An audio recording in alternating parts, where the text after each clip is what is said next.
These weren't underground songs. They weren't treated like scandal records. Please go away. They were radio staples.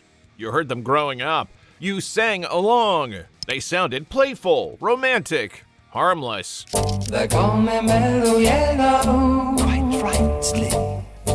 Then, years later, a lyric finally lands, and the whole song changes. That delayed realization is the point.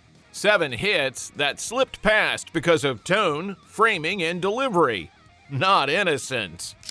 All right, coming in at number 7, it sounds like Young Love in a Rush. A gritty guitar riff that melts into big harmonies, clean edges on the chorus. But listen closer to who's making the move.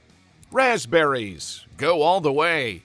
Please go away. In July '72, the Raspberries broke through with Go All the Way. Written by Eric Carmen and released on Capitol. It climbed to number 5 on the Billboard Hot 100, carried by stacked harmonies and a chorus built for AM radio. The sound reassured you. The lyric didn't. This wasn't abstract yearning. It was a direct proposition. You have complete. Carmen later said he flipped the usual script, framing it so the pressure comes from her, not him. That subtle shift changed how the line landed at the time. It felt mutual, even romantic. That framing helped it slide through. The song didn't sound confrontational. It sounded eager. A lot of listeners heard the emotion before they heard the meaning, and by the time they did, the record had already lived on the radio for years.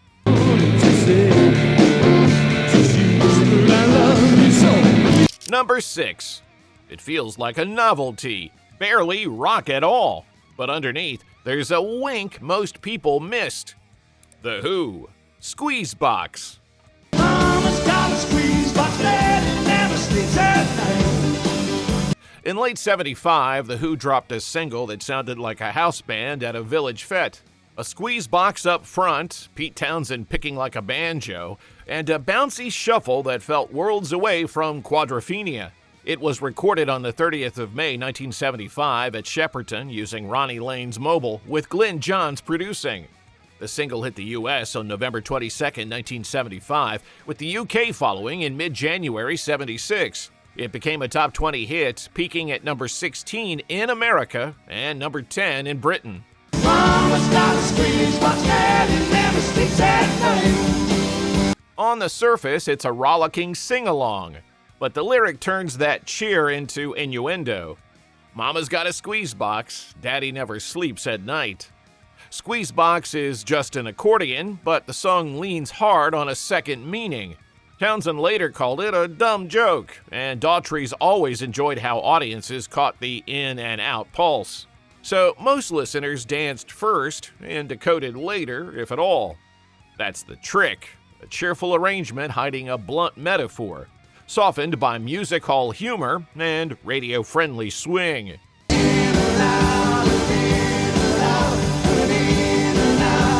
Number 5. It sounds like a joke, a blues throwback, but the joke only works if you already know the language. Van Halen, Ice Cream Man.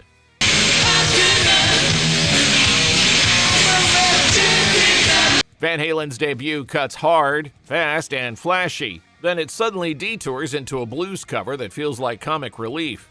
Ice Cream Man was recorded at Sunset Sound with Ted Templeman producing, opening with David Lee Roth half talking his way through an acoustic intro before the band slams the door behind him.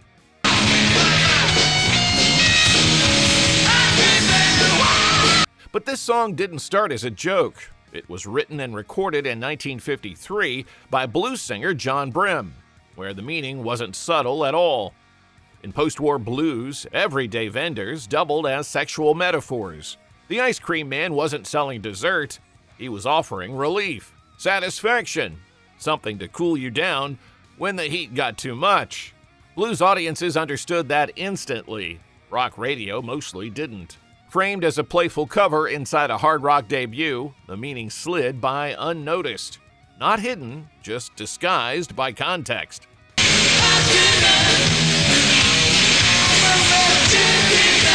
Number 4. It breezes by like sunshine and psychedelia. Light on its feet, rock but smiling. Yet beneath the jangle, a wink hides in plain sight. Donovan, Mellow Yellow.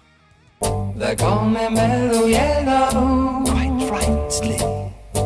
In late October 1966, Scottish singer-songwriter Donovan dropped a song that sounded like chimney smoke on a sunny day. Jaunty rhythm, light brass touches, and a voice that flirted with mischief. Mellow Yellow shot up the charts, hitting number 2 on the Billboard Hot 100 and landing top 10 in Britain. It was produced by Mickey Most and arranged by John Paul Jones at Abbey Road Studios.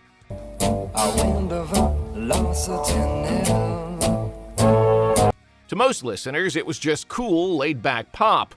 But almost immediately, speculation swirled around the lyric, Electrical Banana.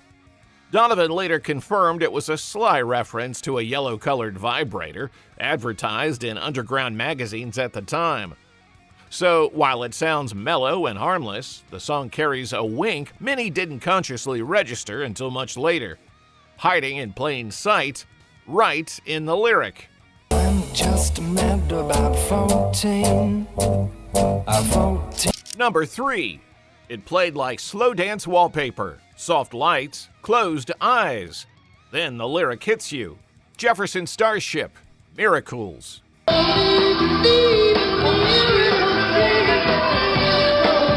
In February 1975, Jefferson Starship recorded Miracles at Wally Heider Studios in San Francisco. Produced by Larry Cox and the band. Released on Grunt RCA, it climbed to number 3 on the Billboard Hot 100. The biggest hit of the Jefferson Starship era. Marty Balin sang it like a late-night confession, not a provocation. With my arms around, oh baby, it's only... That's why so many listeners missed what was sitting in plain sight. The album version stretches out as a long-form slow burn, and it includes the line, "When I Went Down on You, Girl." Direct and unmistakable. But the hit single most top 40 stations played was edited down, and that line was removed. So the song never sounded like it was asking you to listen that closely.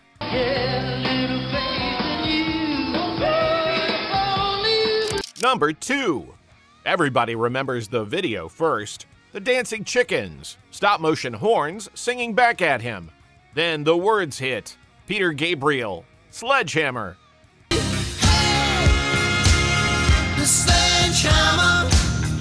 In April 1986, Peter Gabriel released Sledgehammer as the lead single from his 5th solo album, So, co-produced with Daniel Lanois and issued by Geffen in the U.S.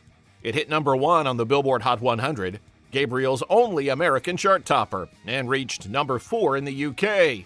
Its stop-motion video, directed by Stephen R. Johnson with Aardman Animations, swept 9 MTV Video Music Awards in 1987 and became one of the most played videos in MTV history.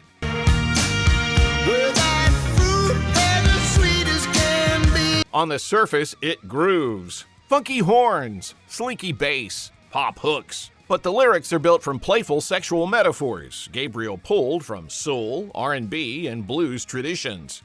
Steam trains, Big Dippers, bumper cars. These aren't innocent images. They're coded, suggestive language set against a joyful backdrop, which is exactly why so many listeners heard the sound first and only later caught the meaning.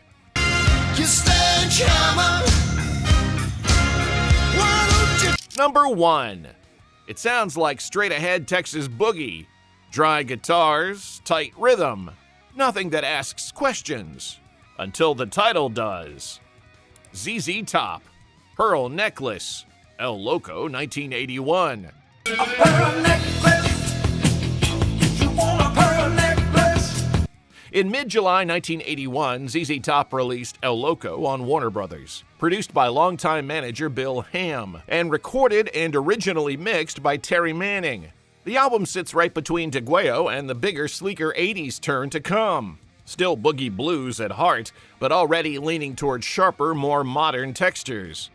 Pearl Necklace wasn't a crossover pop moment, it became an FM rock radio favorite. the kind of track that's spread by airplay. Just this side of the rain. She was getting round and I was. On the surface, it plays it straight. Billy Gibbons' guitar stays clipped and dry. Dusty Hill and Frank Beard keep the groove steady and unshowy. On the surface, even the title sounds decorative. In slang, it's decorative only if you don't think about where those pearls come from. The realization arrives late, and once it does, the song never sounds the same again. Getting round and I was getting blown away. Now you know why some songs hit different years later. Which one caught you off guard? Or did we miss one you always knew?